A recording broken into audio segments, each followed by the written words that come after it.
Monggo. Titik edang. Waton Rata. Waton Rata. Oh, ya akeh banget nek semene mbane iki kok wis ya. to ben namung kula saka kowe bintang tamune akeh. Ngoten bacange nggih. Nggih, monggo. Iki ingkang ajeng-ajeng Mbak Elisa. Oke. Alhamdulillah. Oke.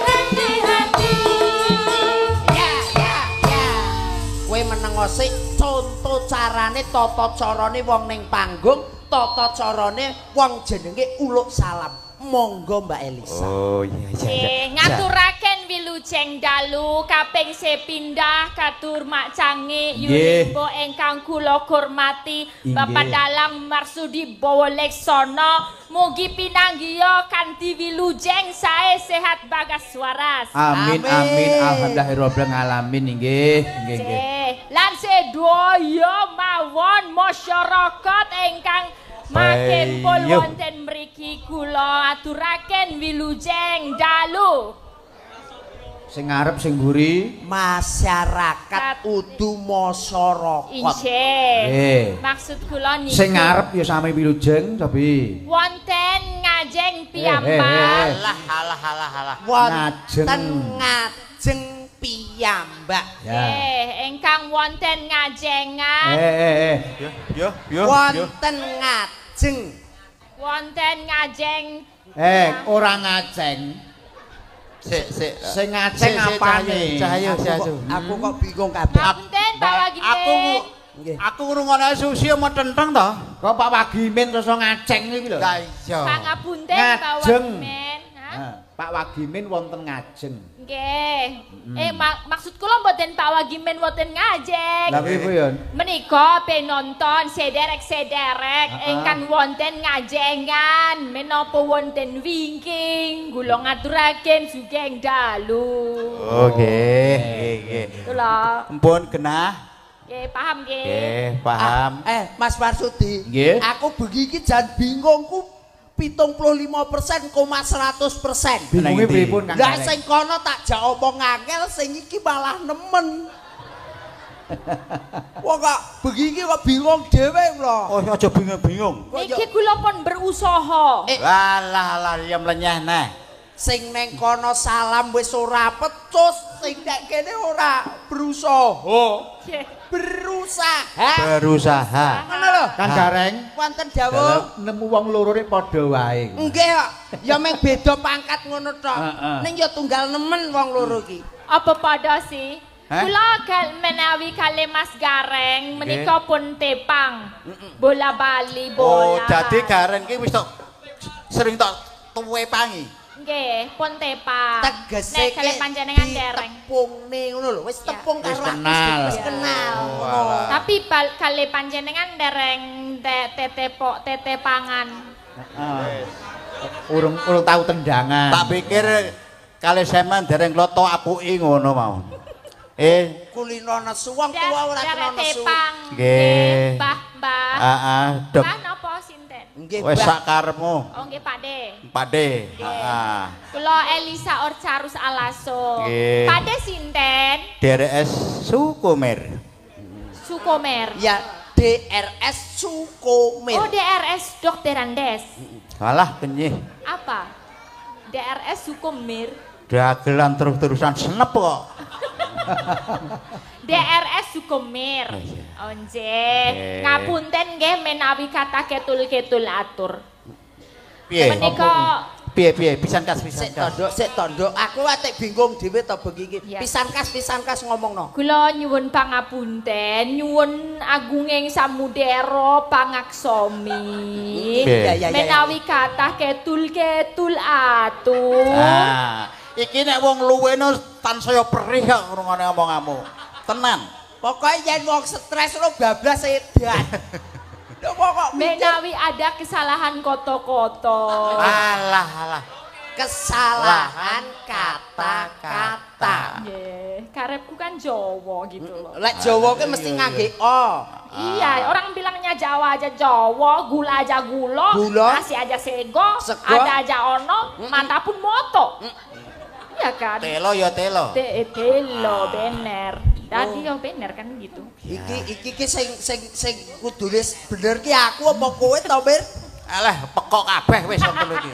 Lah aku ya gumun kok ya. Wis. Tapi ini sing baku arep pekok-pekok koyo ngopo. Dalu menika selain nggih tirakat malam setunggal suro. Betul. Menika nggih derek mangayu bagyo syukuran anggenipun Pak Wagimen kagungan hajat menapa dene syukuran sampun 10 kromo kaget.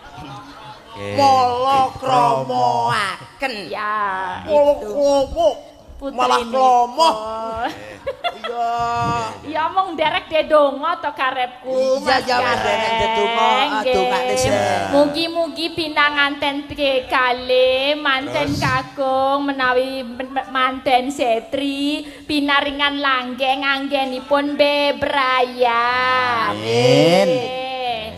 Sak lami-laminya nggih. Amin. Nggih, pokoke bapak pinaringan berkah lan mengke onten apa nggih?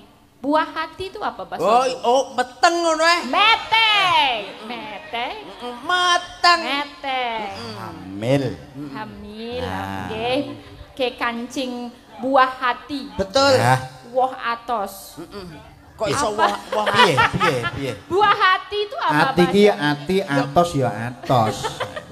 Putra menapa putri gitu aja. Putra napa putri sing baku ki soleh lan soleh. Iya. Dongane Ngono lho ngono ya. ta. Kowe rene wis ping pira? Mbak Elisa, Pak Marsudi. pangapunten nggih menika sanipun sami pirsa. Nggih. Panjenengan tesih kuliah sekolah napa tesih napa sampun wisuda? Wisuda nggih sampun, sekolah nggih tasih. Lah dal menika tesih kuliah? Wedal menika tasih kuliah. Kuliah. Tasih. Nggih, jurusan apa Mbak Elisa? Jurusan kajian seni masyarakat, kajian seni budaya, program doktoral. Oh, Ini iki lho, tepuk tangan kanggo luar Mbak biasa.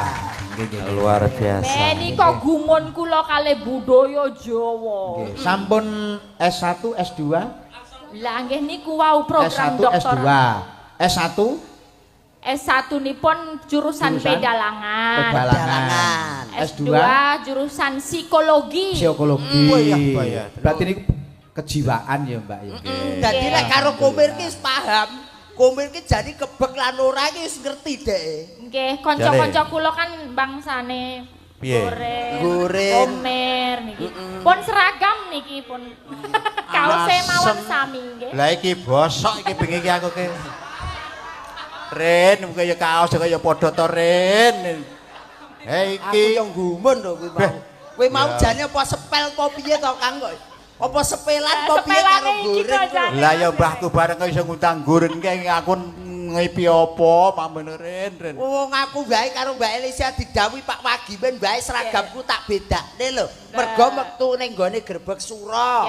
Aku ngiras pantes nyugata, ngiras pantes tasakuran, tirakatan ning gone Ponorogo gawene ireng. Ireng, tegese apa nek ireng? Ireng ki tegese wong Ponorogo ki kostumnya warnanya hitam. Nggih ngapunten Mak Cangen niki wau sonten teng alun-alun 12 mangke dituwun mbahe mawon. Ndang teko Mir. Ndang teko oh nggih Mbah. Sampai ra teko kula kan kualat. Wong mbah kula. Nggih, wong paling ora iku didhawuhi bae ya ndang teko.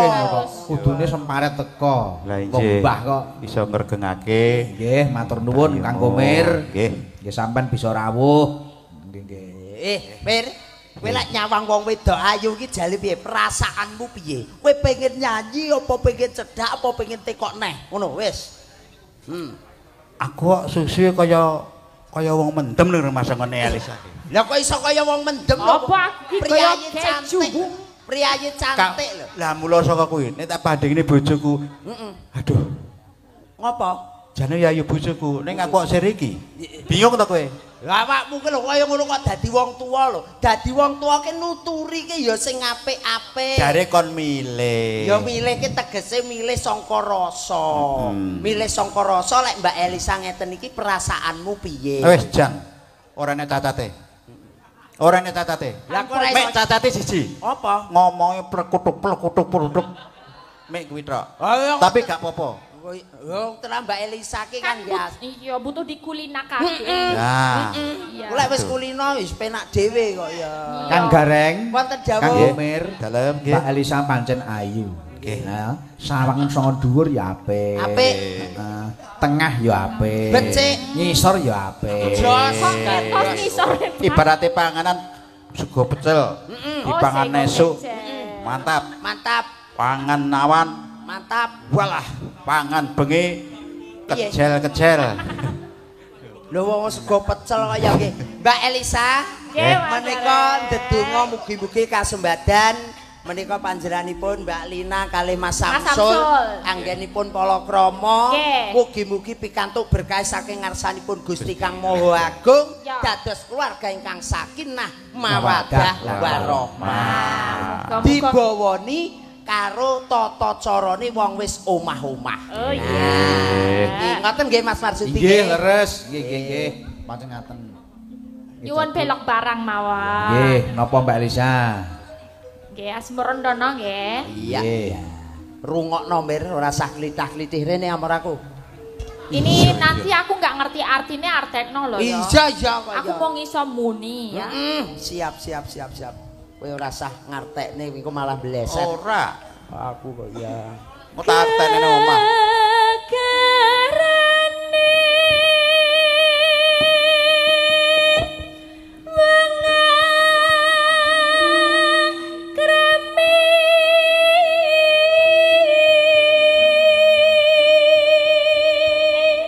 Gegarane wong akrami. Iya apa ora? Iya. Ya wis, aku sing deklamasi. Kau deklamasi.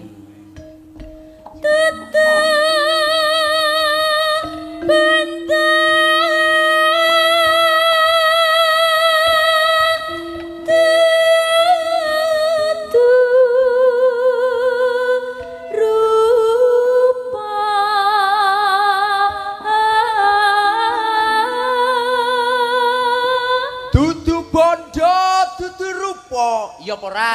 Bagus. Eleh. Kowe iso. Eleh. Dudu bondo, dudu rupa. Iya. Iya tenan. Iya. Eleh selemplang wong wedok kuwi kok ya. Wis.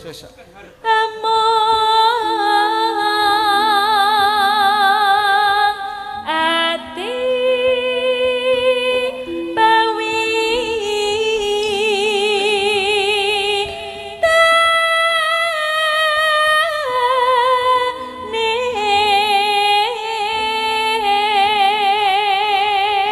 Among ati pawitane. Iya apa ora? Dadi ati. Hanya ati pawitan. Kuwi ya. Iya toh. Kuwi ati tok. Iya.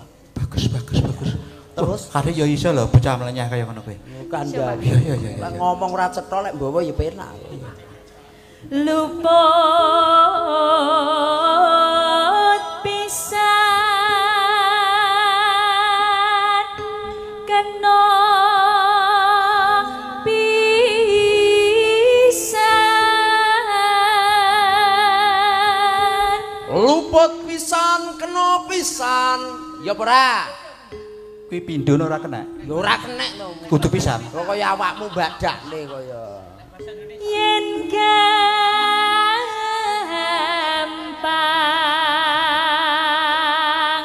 luwe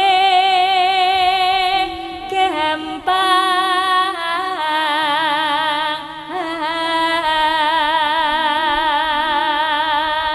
Yen gampang luweh gampang. Ya apa ora?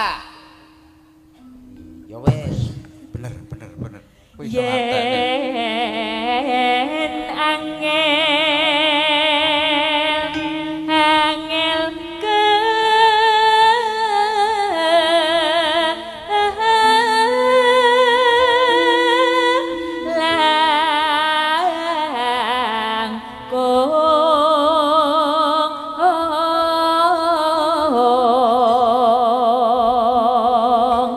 yen angel kalangkung ya ora. Bener. Ya ngono wong tuwek kok ya anggere. Aku paham. Ya wis. Dan kena tinumbas harta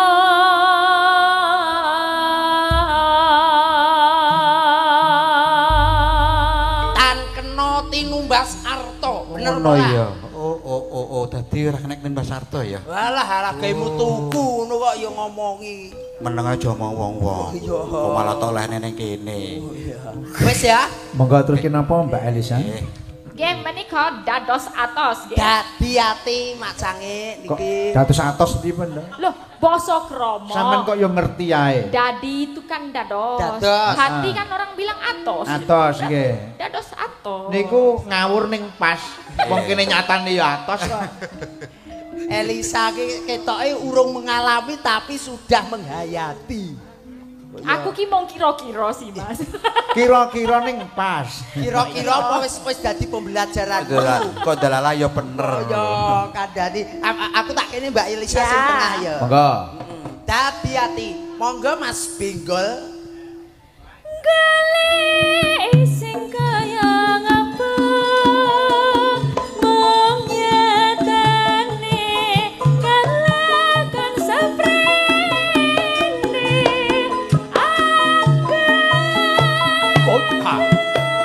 gendro Yo. pengasane malah bangun tresna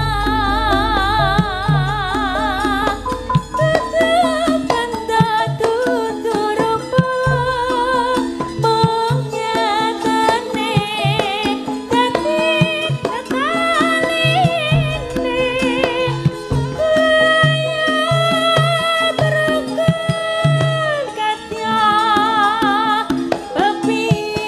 pepindone mimilan mintuna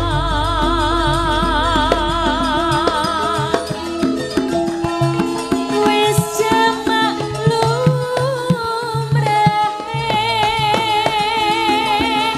yen mangurip coba lan godene gedhe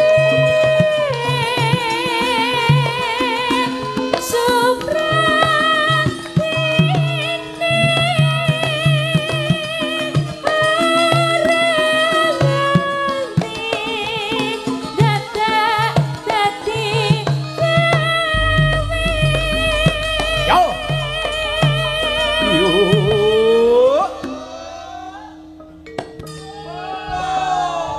Wah, jan suarane penake, Nduk. Jan kok. Iya. suara kok penak gitu gimana? Penak. Penak itu kan kayak Yo. make sesuatu Ya terus tegese ki nek jero ati ki rasane Ya. iso Dirasake tersambung. kepenak. iya, Basane iya. nyampleng. Iso nrenyuh ke ati. Oh, nyambleng. Pokoke wiwit dhuwur ngampet kok ngisor ki pokoke rasane menak ngono lho, Bang. Sik kon dhuwur tekan ngisor. Ketoke dalang iki wis kulino nglayaki. Engko dhuwur teko ngesor. Ketoke ngono lho Reng ya, Reng. Maka Rena bengi dadi ati mung prasaja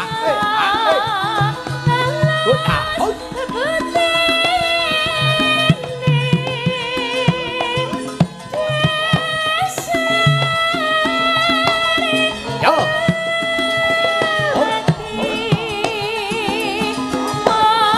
Mamang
Cok hati-hati.